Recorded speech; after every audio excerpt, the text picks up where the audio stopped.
Aire acondicionado. Comprobación y diagnosis.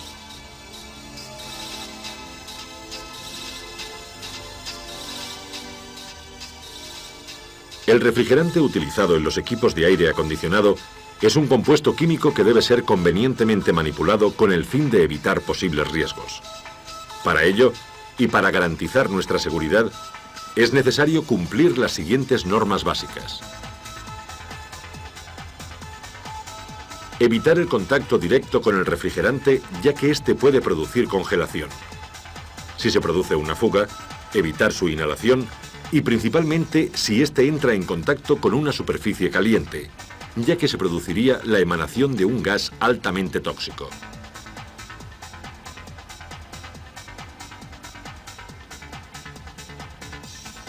Por este motivo, cualquier manipulación debe ser realizada en lugares perfectamente ventilados.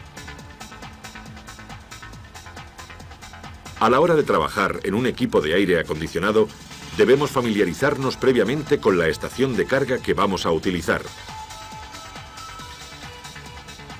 En este caso, debido a su efectividad y facilidad de manejo, tomaremos como ejemplo la estación de carga de la marca Stack. Está formada por dos cilindros dosificadores, uno para el refrigerante R12 y el otro para el R134A. Cada uno de estos cilindros incorpora un manómetro que indica la presión a la cual está sometido el refrigerante en función de la temperatura ambiente. Además de estos, para cada tipo de refrigerante dispone de dos manómetros. Uno para la medición de la presión en el circuito de alta y el otro para el circuito de baja, conectados ambos al equipo del vehículo a través de sus correspondientes mangueras.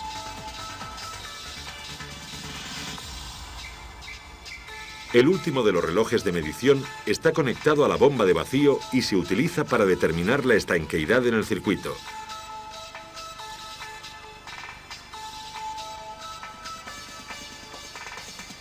A continuación, veamos el proceso a seguir para realizar una carga de aire acondicionado. En primer lugar, procederemos a realizar el llenado del cilindro dosificador, teniendo en cuenta el tipo de refrigerante utilizado en el vehículo. En el caso que nos ocupa, tomamos como ejemplo un equipo de R134A.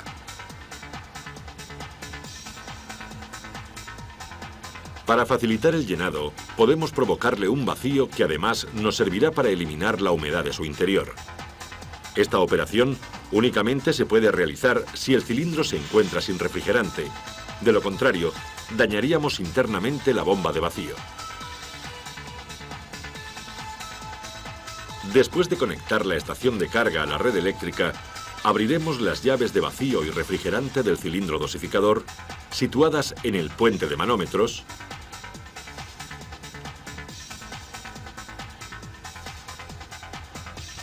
y la de la línea de vacío. Ponemos la bomba en marcha, haciéndola funcionar durante aproximadamente 15 minutos. Transcurrido este tiempo, cerraremos todas las llaves y pararemos la bomba.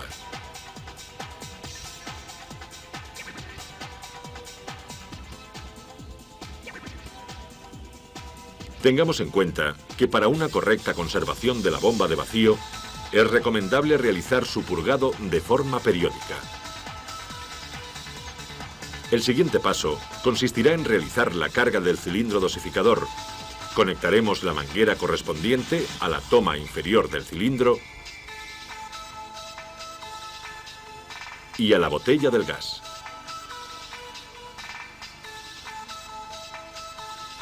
Abriremos la llave de paso de la botella y la del cilindro. A partir de este momento, el refrigerante fluirá desde la botella hacia el cilindro dosificador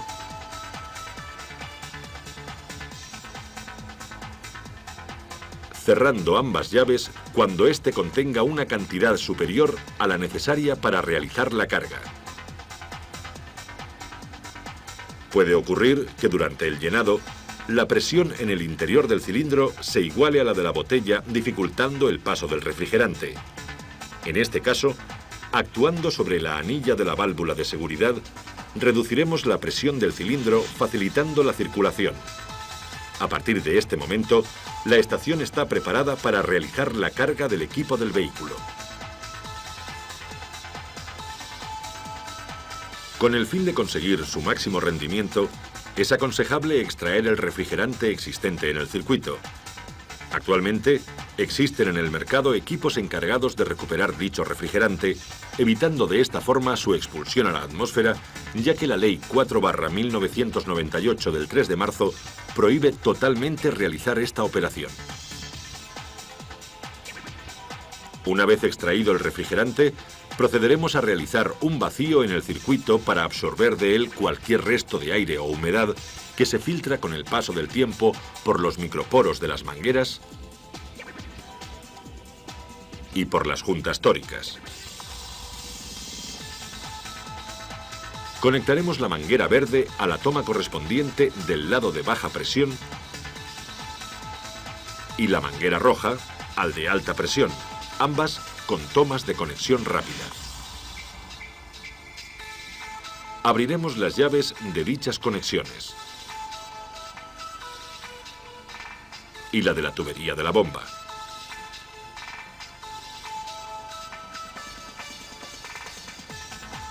Y en el puente de manómetros, la de baja y la de vacío.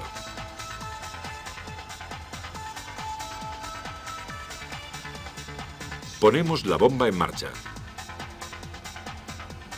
Y finalmente, abriremos la llave del vacuómetro. El vacío debe realizarse durante aproximadamente 30 minutos. Transcurrido este tiempo, cerramos la llave de la tubería de la bomba y paramos esta. Si en el vacuómetro no se observa ninguna pérdida de vacío, cerraremos todas las llaves. Por el contrario, si existe una fuga, observaremos cómo la aguja del manómetro se desplaza. Para su detección, como más adelante veremos, utilizaremos una lámpara de rayos ultravioletas. Antes de introducir el refrigerante en el circuito, observaremos la presión que indica el manómetro instalado en el cilindro dosificador, variando esta en función de la temperatura ambiente. Una vez tomada la lectura, ajustaremos la escala de medición hasta que coincida la columna de nivel de refrigerante con la presión leída.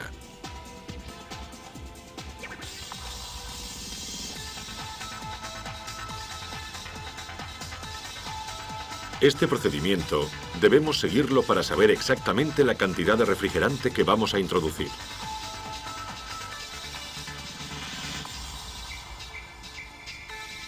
Durante el proceso de extracción del refrigerante, es arrastrada una determinada cantidad de aceite que deberemos medir para que posteriormente y antes de introducir el refrigerante sea repuesto. Para realizar esta operación, abriremos las llaves de paso.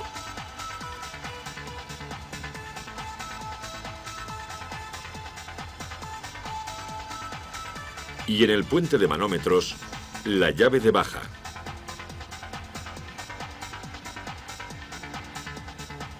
Siendo así el propio vacío quien aspire el aceite hacia el interior del circuito. Cerrando las llaves al finalizar la operación.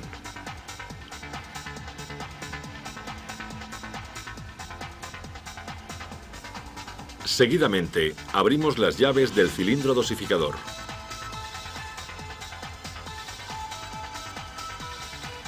La del refrigerante y la de alta. dejando fluir el gas hasta introducir la cantidad indicada por el fabricante.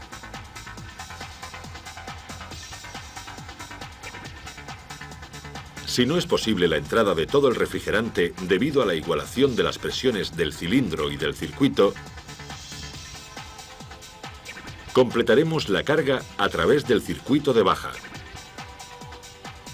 Cerraremos todas las llaves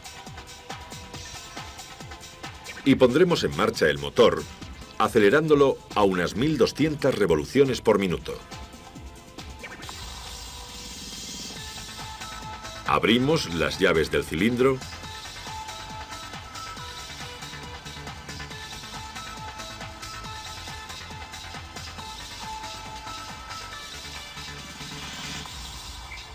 la del refrigerante del puente de manómetros y lentamente la del circuito de baja para evitar golpes de líquido en el compresor, siendo este el que aspire el resto de carga. Finalmente, cerraremos todas las llaves y comprobaremos la efectividad del equipo.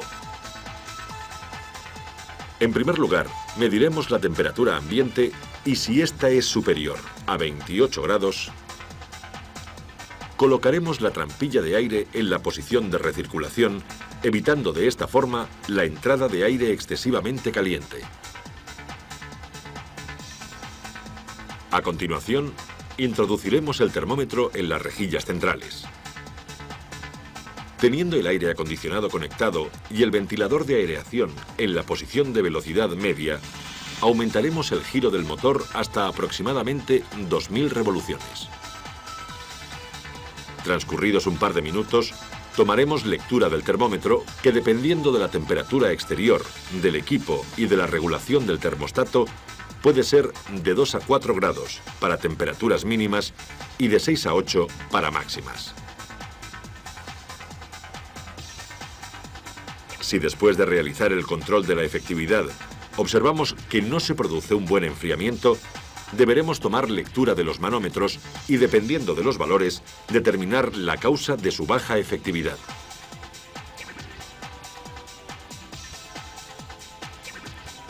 Si el funcionamiento del equipo fuese el adecuado, los valores de presión con una temperatura ambiente de 20 grados oscilarían entre 0,8 y 1,8 bares para el circuito de baja presión y entre 12 y 17 bares para el circuito de alta presión.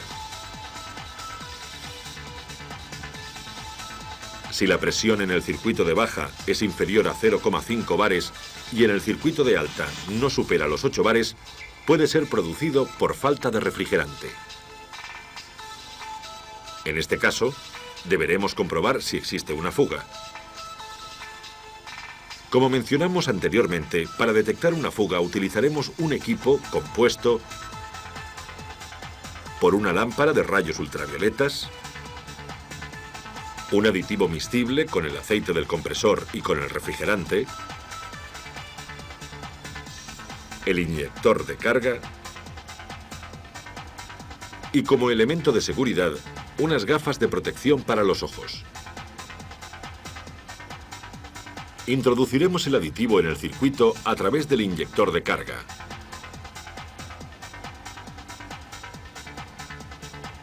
Dejaremos funcionando el equipo durante unos minutos. Conectaremos la lámpara y buscaremos la fuga por todo el circuito. Cuando el haz de luz de la lámpara llegue al punto por donde se produce la fuga, veremos una mancha fluorescente producida por el propio aditivo.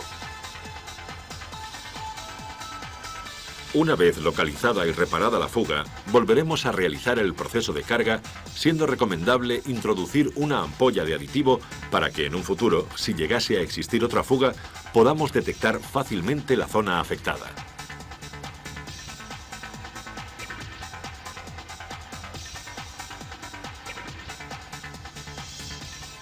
De la misma forma que una falta de refrigerante ocasiona una pérdida de rendimiento del equipo, un pequeño exceso también disminuye la efectividad, produciendo una elevación de la presión en el circuito de baja y manteniendo un valor normal o ligeramente superior en el circuito de alta.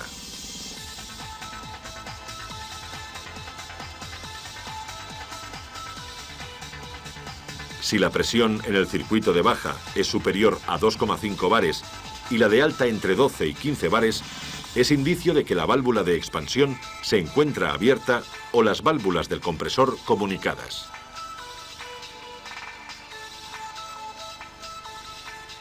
Para comprobar la válvula de expansión, enfriaremos el bulbo sensor. Si su funcionamiento es correcto, la válvula cerrará el conducto de paso de refrigerante hacia el evaporador, disminuyendo la presión del circuito de baja y aumentando la presión en el circuito de alta. En caso contrario, debemos sustituirla. Si la válvula de expansión funciona correctamente, el problema se encuentra en las válvulas del compresor, por lo que procederemos a su desmontaje y sustitución. Otra avería que puede producirse en la válvula de expansión es que ésta se quede cerrada, y entonces la presión en el circuito de baja será inferior a la normal y en el circuito de alta será correcta, tendiendo a descender en determinados casos. Para su comprobación, calentaremos el bulbo sensor y si no se observa variación en las presiones, será indicio de que ésta se encuentra agarrotada. Por lo tanto, debemos sustituirla.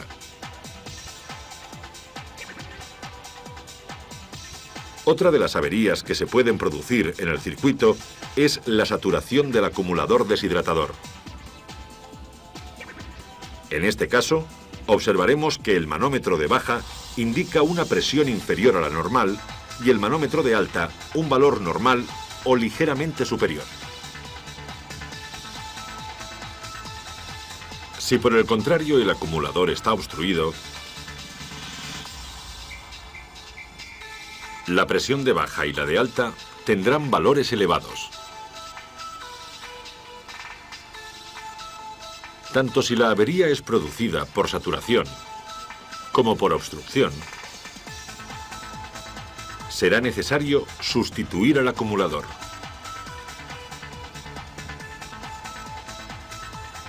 Un incorrecto funcionamiento del termostato también produce alteraciones en las presiones, ya que si éste no actúa, el corte del compresor no se produce, descendiendo la presión en el circuito de baja y aumentando en el de alta. En este caso, la temperatura en los aireadores sería excesivamente baja, pudiendo incluso llegar a la congelación del evaporador. También puede ocurrir que el termostato corte el funcionamiento del compresor antes de lo debido, consiguiendo temperaturas elevadas en los aireadores. En este caso, la presión en el circuito de baja tendrá un valor elevado y la presión en el circuito de alta un valor normal o ligeramente bajo. Otra avería que puede producirse es la falta de refrigeración en el condensador debido a una obstrucción o a un fallo en el funcionamiento del electroventilador. En este caso, la presión en el circuito de baja será normal o ligeramente alta, mientras que en el circuito de alta la presión aumentará excesivamente. También puede ocurrir que el embrague del compresor patine debido a una insuficiente alimentación eléctrica, no creándose la fuerza de atracción necesaria para poder arrastrar los órganos internos del compresor. Este efecto produce la elevación de la presión en el circuito de baja, mientras que en el circuito de alta será de un valor relativamente bajo. Estos valores, además de producirse por patinamiento del embrague, pueden venir determinados por pérdidas en las válvulas, en el retén o incluso entre pistones y cilindros. Pasemos a analizar las verificaciones que debemos realizar en el circuito eléctrico. En el apartado de averías eléctricas, el caso más frecuente es que no haya alimentación al embrague electromagnético. Para su localización, es necesario disponer del esquema eléctrico correspondiente al equipo de aire que estamos verificando. En el esquema podemos ver que al accionar el interruptor del aire acondicionado, se alimenta al termostato, el cual, dependiendo de su regulación, permitirá el paso de la corriente eléctrica hacia el presostato o válvula trinaria. Si en el circuito existe la presión adecuada, este mantendrá los contactos cerrados, permitiendo el paso de la corriente hacia la conexión 86 del relé de alimentación del embrague. Al ser la conexión 85 una toma de masa, el relé se activará pasando la corriente al 87 para alimentar al embrague electromagnético del compresor. Para localizar la interrupción que impide el funcionamiento del compresor, empezaremos verificando la tensión de alimentación al embrague electromagnético. Ponemos el motor en marcha. Accionamos el interruptor de aire acondicionado y conectamos el voltímetro entre el cable de alimentación del embrague y masa.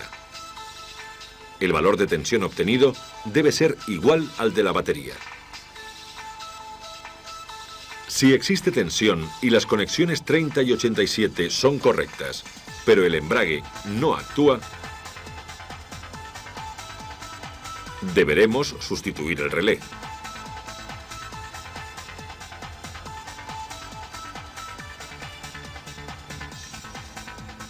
Si por el contrario, entre 85 y 86 no existe tensión, deberemos verificar la actuación del presostato o válvula trinaria. Si existe tensión en el cable de entrada y no existe en el de salida, es el propio presostato el que no cierra el circuito de activación del relé, por lo que deberemos sustituirlo.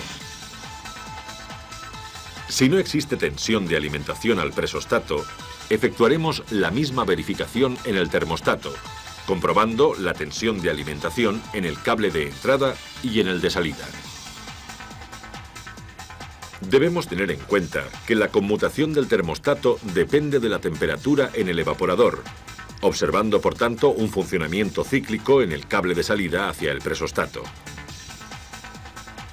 Finalmente, si en el cable de entrada del termostato no existe tensión, deberemos comprobar tanto el interruptor de aire acondicionado como su fusible de protección. Si el termostato que incorpora el sistema es del tipo electrónico y no manda señal hacia el presostato, deberemos comprobar si está alimentado con un positivo de batería y un negativo, en este caso a través de las vías 2 y 7. La señal del interruptor de puesta en marcha del aire por la vía 5 y la información de la temperatura del evaporador por las vías 3 y 4. Si estas señales son correctas y el termostato no activa su circuito de control, deberemos sustituirlo.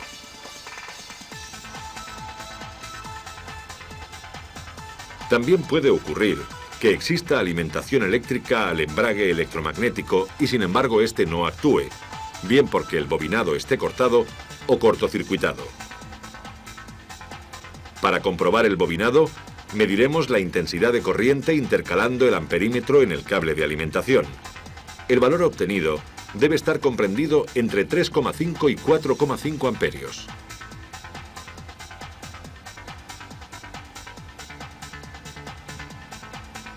Si la intensidad es superior, la bobina se encuentra cortocircuitada. Por el contrario, si no existe intensidad, estará cortada. En cualquier caso, deberemos sustituirla.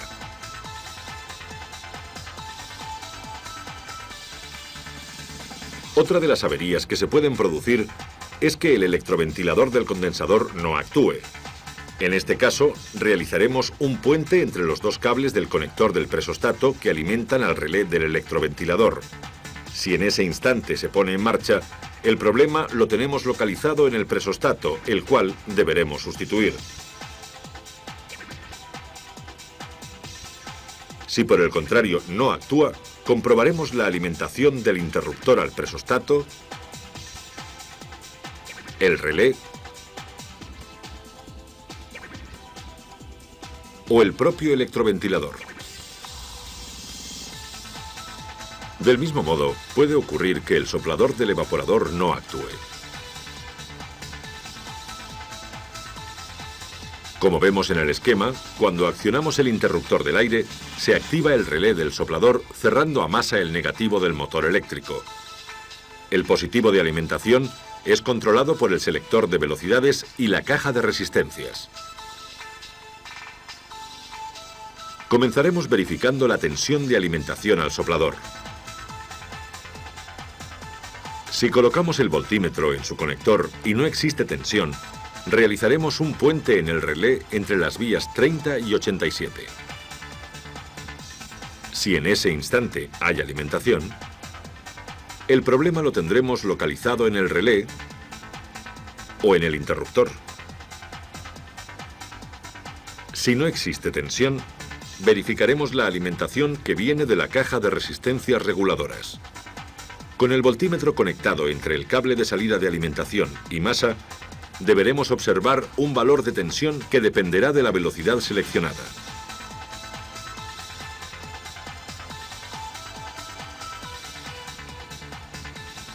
En caso contrario, verificaremos si el selector de velocidades alimenta a la caja de resistencias. Pasemos a continuación a detallar las verificaciones mecánicas más usuales realizadas sobre los componentes del sistema. Empezaremos por el compresor, concretamente con el embrague electromagnético. El patinamiento de este elemento puede venir determinado, además de por una insuficiente alimentación eléctrica, por una mala regulación de la distancia existente entre la placa frontal y la polea de arrastre. Dicha distancia la mediremos introduciendo una galga entre la placa y la polea, siendo esta normalmente de 0,4 a 0,8 milímetros. En el caso de tener que modificar esta separación, actuaremos quitando o poniendo las arandelas calibradas que se encuentran alojadas entre el asiento de la placa y el eje. Además de la distancia, nos aseguraremos que la polea gire sin ruidos ni agarrotamiento, ya que de lo contrario, deberemos sustituir el rodamiento. En lo que respecta al interior del compresor, algunos componentes como el retén, las juntas, los rodamientos y la placa de válvulas son elementos fácilmente sustituibles. Sin embargo, en determinadas ocasiones, es aconsejable optar por el cambio del compresor.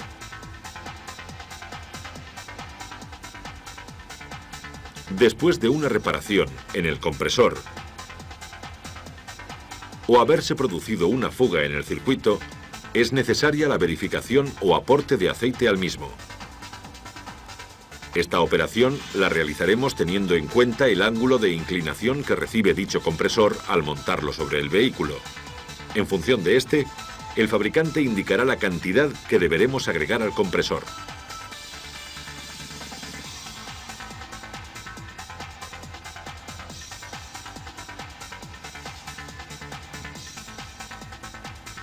Otra de las operaciones importantes es el ajuste del termostato en aquellos sistemas en los cuales este dispositivo tiene regulación.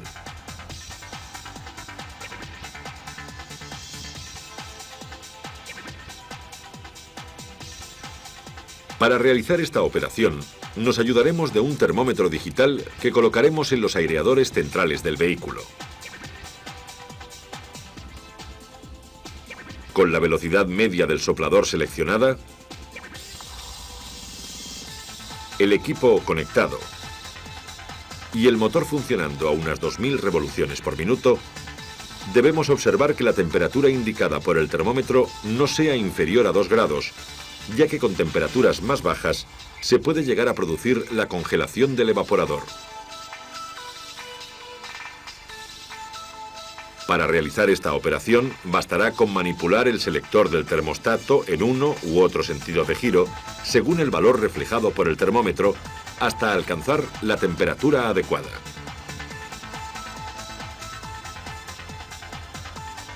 El descenso de la capacidad frigorífica en un equipo es el principal indicio de que existe una anomalía en el circuito.